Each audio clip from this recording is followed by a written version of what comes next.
Je vais vous parler un peu de la FNEJ, rassurez-vous, sans faire un long historique. Et ensuite, j'essaierai de passer nos temps actuels, les temps modernes. Alors la FNEJ, c'est la Fondation nationale, c'est une fondation, pas une fédération. Fondation nationale pour l'enseignement de la gestion des entreprises, reconnue d'utilité publique. Elle a été créée en mai 68, au moment du fameux gap technologique entre la France et les États-Unis, mise en lumière par Jean-Jacques Servan-Schreiber, on se souvient tous de son livre. Dans le contexte de la fin des années 60, une telle création n'était pas neutre. Elle portait deux volontés audacieuses, quand même, pour l'époque. La reconnaissance de la place nécessaire de la gestion d'entreprise dans l'enseignement supérieur de gestion. Et ça, ce n'était pas acquis.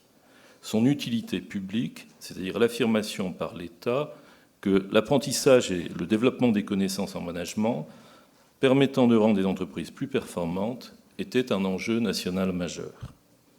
Et grâce à la FNEJ, à cette époque, plus de 340 jeunes Français sont partis aux États-Unis faire leur PhD. Et ils sont revenus dans les grandes écoles, dans les universités et dans les entreprises.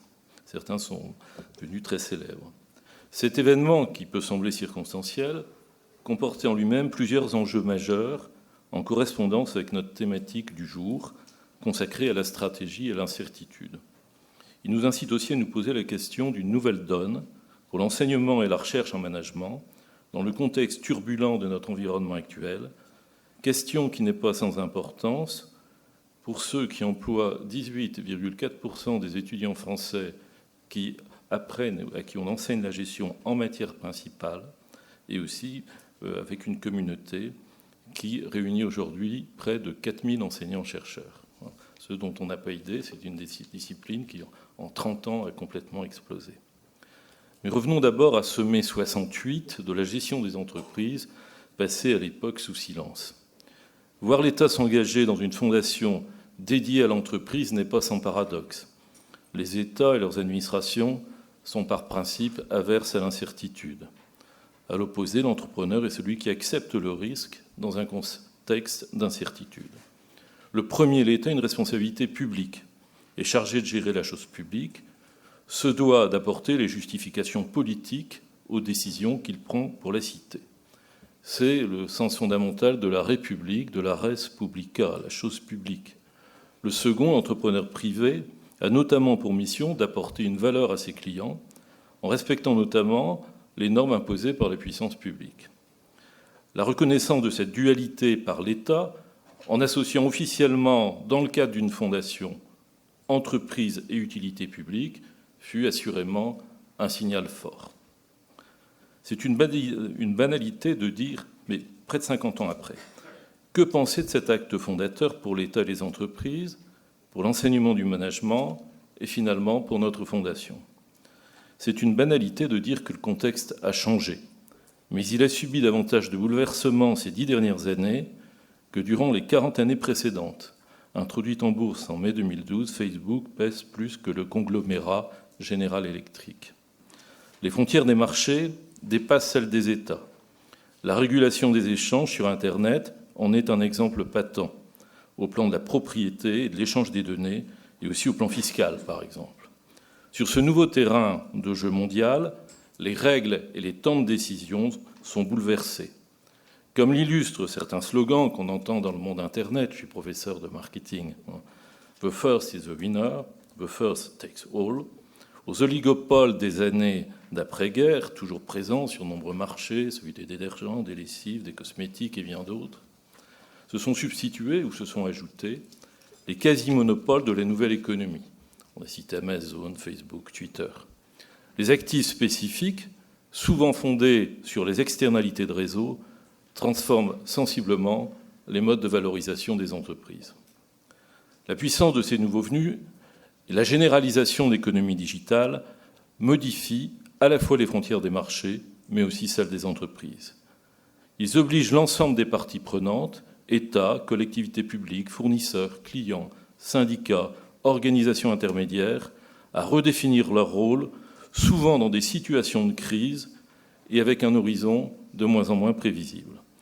Modification incessante de la législation, fermeture et rachat d'entreprises, bouleversement des organisations publiques, crise politique, sont autant de réactions qui signalent une perte de contrôle de ce qui avait été institutionnalisé. Dans notre monde interconnecté, l'incertitude ne peut plus être une ligne de partage entre le public et le privé. La création de valeur qui repose sur des voies innovantes attendues par le marché donne au pouvoir public la mission de favoriser la place d'écosystèmes, ou tout au moins d'espaces de liberté, nécessaires à cette éclosion. L'évolution des marchés bouleverse en quelque sorte les hiérarchies établies. L'enseignement supérieur du management, qui, nous le répétons, prépare les cadres des entreprises de demain, de vos entreprises, ne peut s'exonérer d'une réflexion en profondeur sur cette nouvelle donne. Et je peux en référer aux propos tout à l'heure de Bernard Ramanantsoa. Aujourd'hui, plus qu'hier, la figure même de l'entrepreneur, capable d'avoir une vision juste dans un univers incertain, capable de s'entourer de managers adhérents et participant à cette intention stratégique, sachant la faire partager, capable de faire de son entreprise une construction collective, capable d'associer shareholders et stakeholders, est plus que jamais d'actualité. Les définitions des nouveaux métiers, fondées sur le digital et les transformations des métiers traditionnels, obligent à revoir les offres de formation, à reconsidérer les besoins des entreprises en ressources humaines, comme le montre le laboratoire, comme le montre le baromètre FNEJ des attentes des entreprises que vous pouvez avoir à la sortie. Les modes pédagogiques et les temps de formation sont lourdement affectés.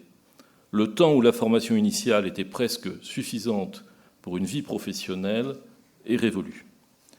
Quelle place donner aujourd'hui à l'indispensable formation fondamentale? Comment permettre aux étudiants d'être à la fois adaptés à ce nouveau monde des entreprises et adaptables face aux mutations du monde professionnel? Comment faire pour que ceux qui auront à décider soient aussi responsables au sens sociétal du terme? Cette nouvelle donne confère aussi une mission de premier ordre à ceux qui ont pour fonction de conduire des recherches en management. Comme le montre le livre qui nous réunit aujourd'hui, l'Encyclopédie de la stratégie, il ne s'agit pas de jeter le bébé avec l'eau du bain, comme on dit vulgairement, en abandonnant toute la construction des savoirs en gestion depuis plus de 50 ans. Même si le contexte a profondément changé, décisions et incertitudes ont toujours été au cœur de l'analyse économique et des théories managériales. Et nous sommes persuadés qu'il y a toujours autant à retirer de l'exploitation nouvelle et puissante des connaissances stylisées des théories économiques classiques que de celles fondées sur les approches plus réalistes, empiriques et constructivistes. J'ai, pour ma part, la réputation d'être, vous le voyez, un opportuniste méthodologique. Voilà. La transformation du contexte constitue à nos yeux à la fois une opportunité de leur renouvellement et une chance pour mieux inscrire le travail des chercheurs en management dans les réponses attendues par les entreprises pour affronter ces enjeux modernes. Les 80 écoles de management du réseau FNEJ et les 23 associations scientifiques de recherche en sciences de gestion qui forment son collège scientifique ont compris les défis que représente pour elles-mêmes cette nouvelle donne. Elle les oblige à se transformer en profondeur, ce qui, je vous le garantis, ne va pas sans tension. Mais en conclusion, je peux vous affirmer que leurs responsables sont bien persuadés qu'ils ne pourront relever ces défis avec succès que si les responsables de la partie prenante centrale de cette nouvelle économie, l'entreprise, s'investissent encore plus fortement dans leurs établissements et leurs associations scientifiques. C'est ce message que nous voulons vous transmettre aujourd'hui. C'est aussi cet enjeu qu'au travers de ces actions, notre Fondation a placé au premier rang. Je vous remercie.